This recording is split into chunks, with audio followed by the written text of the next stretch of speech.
সরকারি প্রাথমিক স্কুলে শিক্ষক নিয়োগ বাতিলের প্রতিবাদে চাকরি প্রত্যাশীদের বিক্ষোভ, লাঠিচার্জ ও জলকামান ব্যবহার করেছে পুলিশ। এতে আহত হয়েছেন কয়েকজন। শুক্রবার প্রধান উপদেষ্টার বাসভবন যমুনার সামনে বিক্ষোভ করতে গেলে তাদের ছত্রভঙ্গ করে পুলিশ। পরে প্রেস ক্লাবের সামনে বিক্ষোভ করেন চাকরি প্রত্যাশীরা। সরকারি প্রাথমিক বিদ্যালয়ের সহকারী শিক্ষক পদে ৬,৫০০ প্রার্থীর নিয়োগ বাতিলের প্রতিবাদে বিক্ষোভ করেন চাকুরি প্রত্যাশীরা। শুক্রবার সকাল থেকে প্রেস ক্লাবে জড়ো হয়ে প্রতিবাদ জানায় তারা। বিকেল ৩টায় আন্দোলনকারীরা আসেন প্রধান উপদেষ্টার বাসভবন যমুনার সামনে।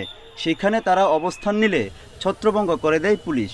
এই সময় করা হয় লাঠিচার্জ। এতে আন্দোলনকারীদের অনেকেই আহত হয়।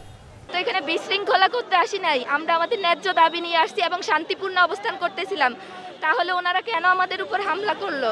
পুলিশে বাড়ি দিছে দুইটা, লাঠি চার্জ করছে।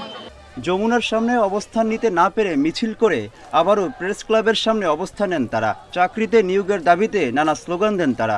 যমুনাতে গিয়েছিলাম, প্রধান আইন উপদেষ্টার সাথে সাক্ষাৎ করে কথা বলে আমরা আমাদের দাবিটা উপস্থাপন করতে, কিন্তু ভাগ্যের কি নির্মম পরিহাস, এই দেশ স্বাধীন হয়েছে কিন্তু এই দেশের পুলিশটা এখনো স্বাধীন হতে পারেনি। ঠিক নিয়োগপত্র হবে সেই সময় ঘটনা ঘটছে। আসল ঘটনা সেটা হচ্ছে কিছু রিটকারীরা আমাদের বিপক্ষে রিট করে দিয়েছে, মানে সরকারের বিপক্ষে রিট করে দিয়েছে। আইন মন্ত্রণালয়, জনপ্রশাসন মন্ত্রণালয় অধিদপ্তর সমন্বয় করে এটা পাবলিশ করছে।